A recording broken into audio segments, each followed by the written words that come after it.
guys, I wanted to do a video for you today on a belt knife. This is a fixed blade from Cold Steel. This one in particular is the Canadian belt knife. Now this is a budget blade for sure. This is made out of German 4116 Krupp stainless steel. I know it is not a high-end steel, but it seems to hold an alright edge. Crack it open here. I've been carrying this. I can tell you the sheath is, well, it's Cordura, really thin, light Cordura. It's got some retention there. Actually, I hadn't tried that before. It's starting to shake loose there now, but I had to give it a good little shake for it to come loose. It's not bad.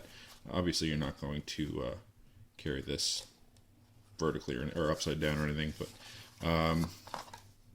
but yeah, sheath is honestly, I guess if I had to say something about the sheath, it's more than I would expect to get on a knife that costs $16.99 Canadian. So I guess that's a positive. You get a sheath, because for what it is, I knew I was getting a sheath, but for 17 bucks, you can't expect much out of your sheath.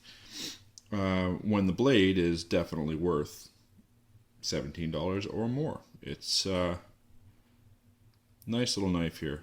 This thing only weighs 2.2 ounces. We have a polypropylene handle, 8.5 inch overall length with a 4-inch blade length, hollow ground. And let me tell you, this is the sharpest knife I have ever bought as far as factory edge goes. I've been using this knife for about a week now, EDCing it, and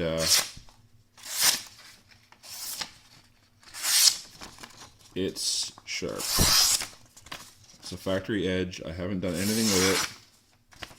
This thing will shave paper into nice fine little coils. Of course, it's catching up there now that I say that, but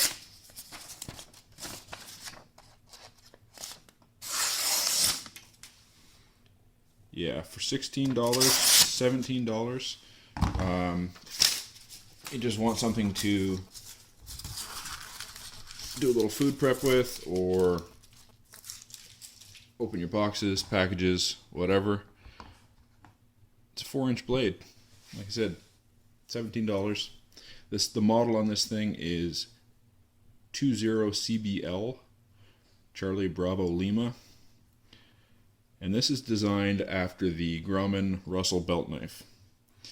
And I know that the Russell belt knife was something up here in Canada that was issued to the combat engineers. I actually had my hands on one of the issue ones a couple weeks back. Of course, they have the wooden handles and everything else, and better steel. But they're about $100, and I'd like to have one. I really would. Just wasn't at the top of my list right away, and I saw this. Now, I'm a fan of Cold Steel products in general, so I wanted to give this a good try and see what it's like. So far so good. As far as quality control and stuff like that, I mean, the handle, I don't know how well you're going to see the handle. They have it textured. Kind of looks like wood grain, I guess. I don't know how well you can see that. And of course, it's got you can see where it was molded in the back. It's not sanded or really cleaned up. But again, it's, $16.99. You get a little. It's not a hot spot by any means. You can feel it, but a little bit from the molding process in here.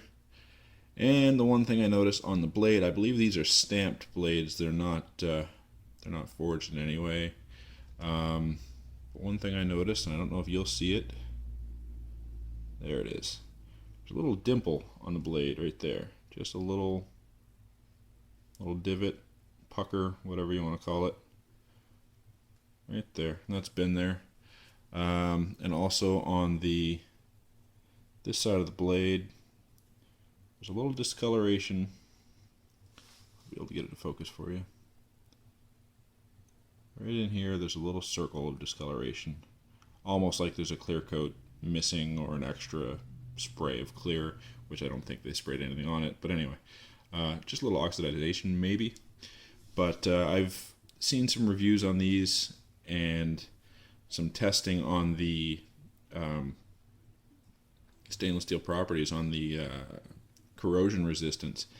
And from what I have seen, this 416 or 4116 Krupp does a really good job fighting oxidization. So I'm not quite sure what that is, but it doesn't matter.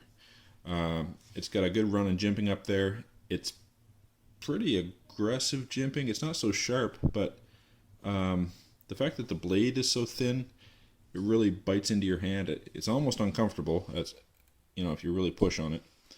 But the blade, the handle and blade profile of this knife, just like the Russell belt knife, is awesome. These things, you know, are popular internationally, the real thing, for a reason. They're just really comfortable, really nice to work with. This one in particular is very light, 2.2 ounces. Crazy sharp, like I said, hollow ground, awesome little knife. If you want something just to, you know, use around the campsite, using even at work, you know, you got to open boxes, cut cardboard for a living. I don't know how long it's going to maintain that edge for you. I've cut through a lot of cordage and paper and stuff like that over the past week or two, but and so far it's held up really nicely. But I'm sure you're going to have to resharpen it. On the flip side of that, I'm willing to bet it's very easy to resharpen because it's not real hard steel. So as long as you're comfortable sharpening blades, you could put a really nice edge onto this. Like I said, it's super sharp right from the factory. I'm very impressed by Cold Steel for their initial edge on this knife, especially at the price point. Like, you send this off to some places, I don't know what people are charging for sharpening, but I'm sure you could spend $10 to sharpen a knife if you're going to pay someone to do it. This thing only cost $17 and it came razor sharp. You could literally shave with this thing right out of the box. So I give a big thumbs up to Cold Steel on this particular blade. I know they also have, from the same kind of line, the Light Outdoorsman.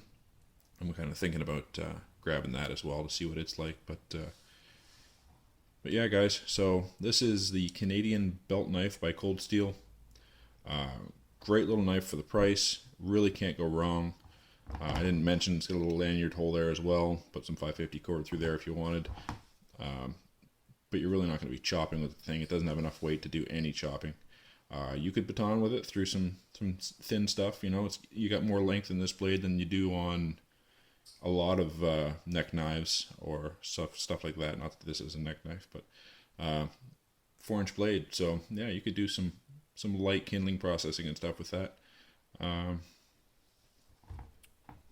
Big thumbs up from me. I'm very impressed. And Cold Steel, I think, really hit it out of the park with this little thing for the price. Alright guys, well, thanks for watching. Go ahead and subscribe, hit that like button. Stay tuned, I've got some more videos coming up in the next week. And have a great day.